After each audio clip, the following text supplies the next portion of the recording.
to Tracy Mommy Reads. Today, I'm going to be doing something a little bit different.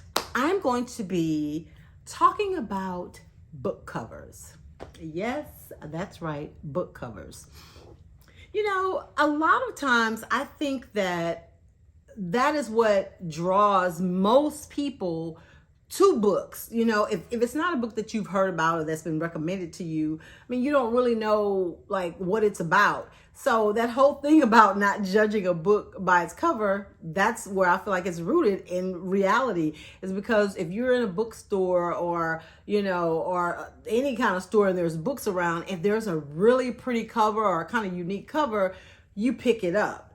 And then you go to either read the inside flap or read the blurb on the back to see what the book is about. And I know that I've done that quite a bit. The title and the cover usually pique my interest, and that's what's going to make me pick the book up and go, is this, you know, what is this all about?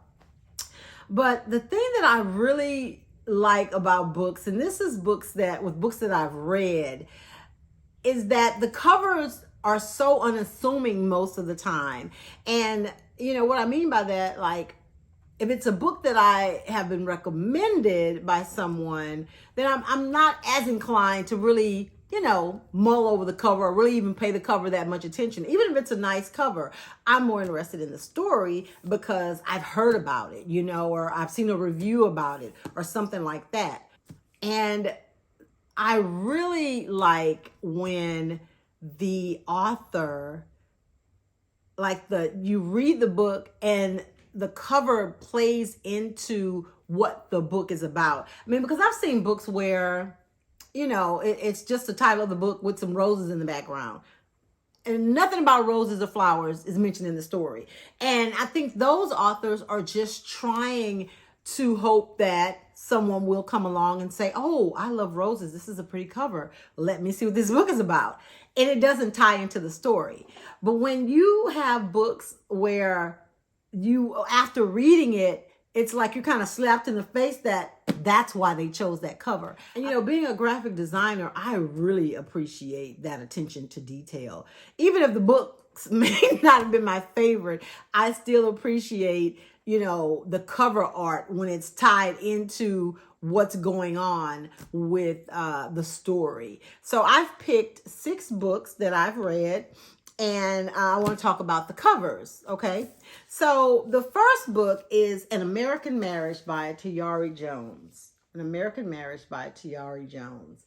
Now, if you have been following the channel, you know that this wasn't one of my favorite books.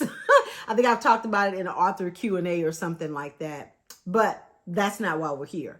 What we're here to talk about is on the cover of this book, there is a tree. And if you see down here, there's like a little, like a cut, or like somebody's chopping the tree down, right? Like an axe or something has gone at the tree. And I never noticed that. You know, I noticed that it was a tree, but I wasn't like, oh, this tree looks like it's about to fall down. I didn't really inspect it that well. But, you know, oh, and I should mention, I guess, let's back up. There will be spoilers throughout this video because it ties into the covers what happened in the story. So there's no way I can really talk about the covers if I don't tell you what's going on in the book. So in An American Marriage, what the tree represents, Celestial, who is the main character in the book.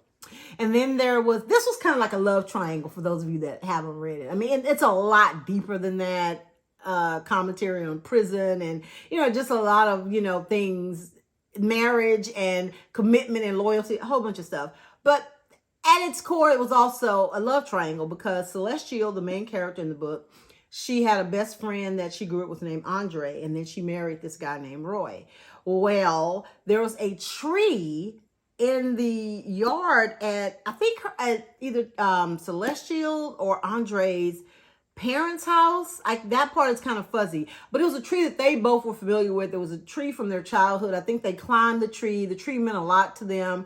And Roy, who went to jail, when he got out of prison, you know, Celestial seemed to have moved on with Andre, and in a fit of rage, there's a bunch of stuff that leads up to it, but Roy tries to cut down the tree.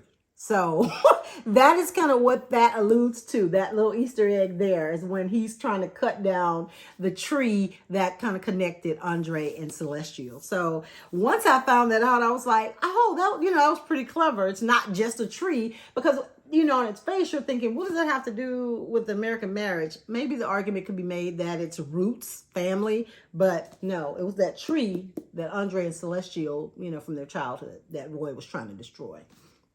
The next book, I recently read this book, and I actually saw this after I read it, but I said I wanted to save it to talk in this video.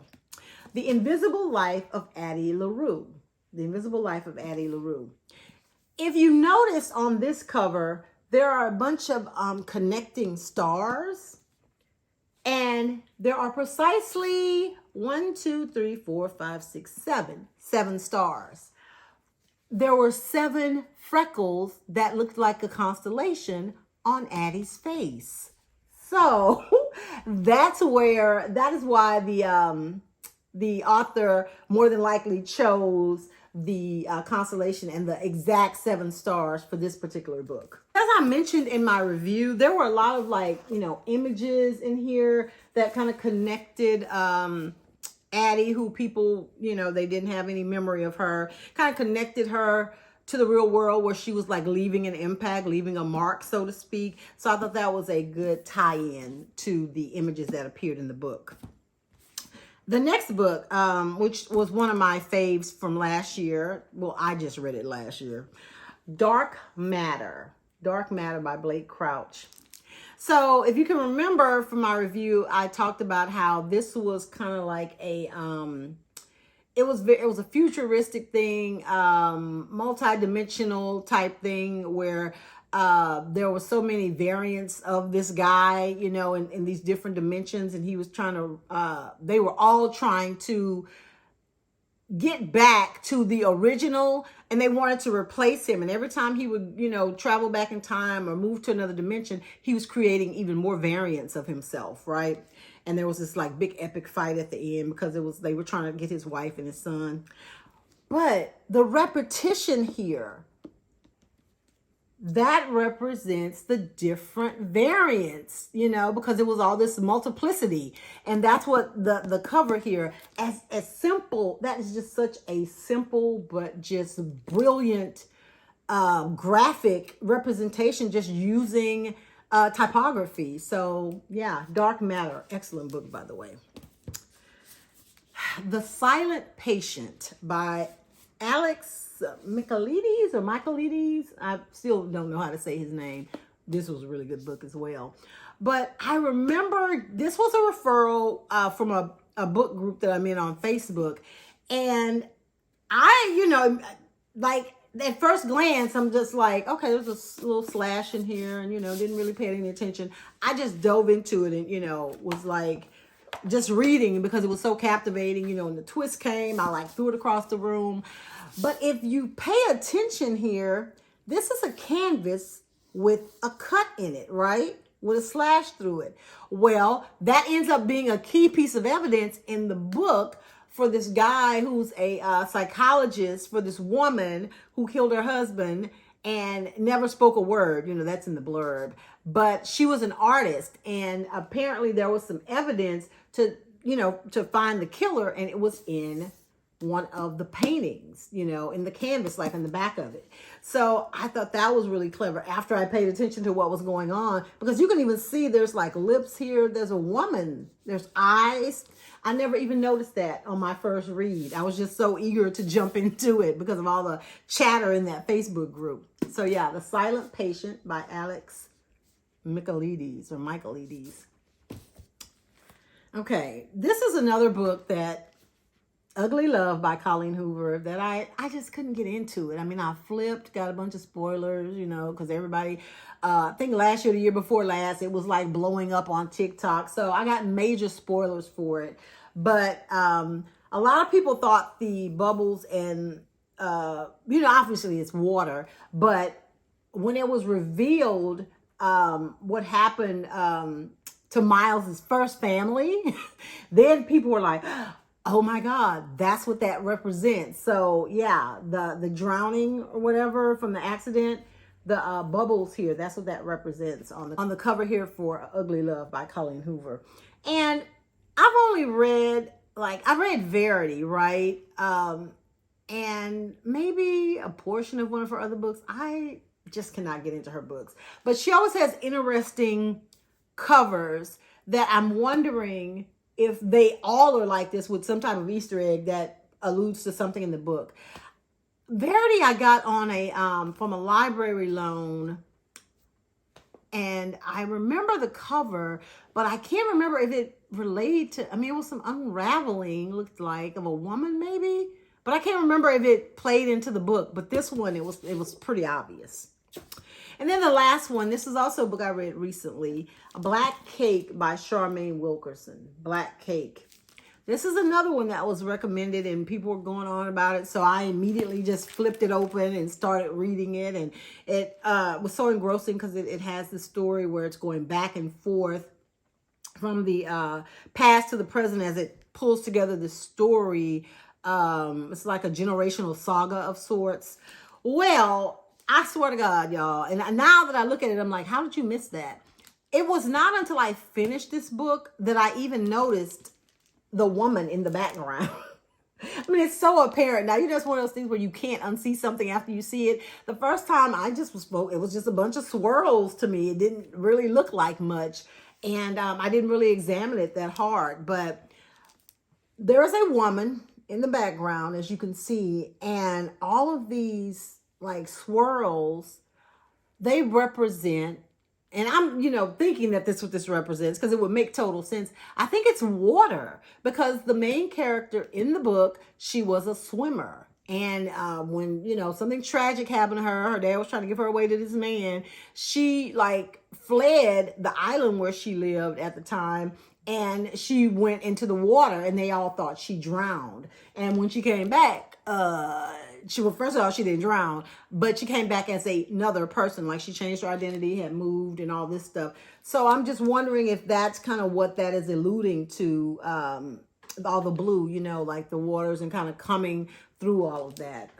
So I think that that's a pretty clever cover now that I've had a chance to look at it and examine it for maybe what it's worth. So yeah, I thought all of those books had very well done covers, and I'm sure there's plenty others that I haven't read yet, or maybe I have read, that have had similar covers, that had things that tie in to the stories. Quite a few that I've read, because I looked over some of them and I didn't see as many, as I thought I would once I, thought about doing this video. So I'm just wondering, are there any books that you have read? I mean, outside of series books like Harry Potter or Twilight or whatever. I mean, most of those kind of books, they have the characters on the cover. So that's not much of a big surprise. But, books that you read that after you read a certain part or something in the book, you realize, oh, that's what this cover is about. I'm just wondering if there are some books like that. I'd be curious to check them out. And maybe they're good stories as well, not just a beautiful cover. So let me know about that in the comments. Anyway, thank you guys so much for watching. Make sure you like this video. And if you have not subscribed to my channel, let's get it done. Get it done. Let's subscribe right now. You guys have an amazing weekend, and I will see you next week. Bye.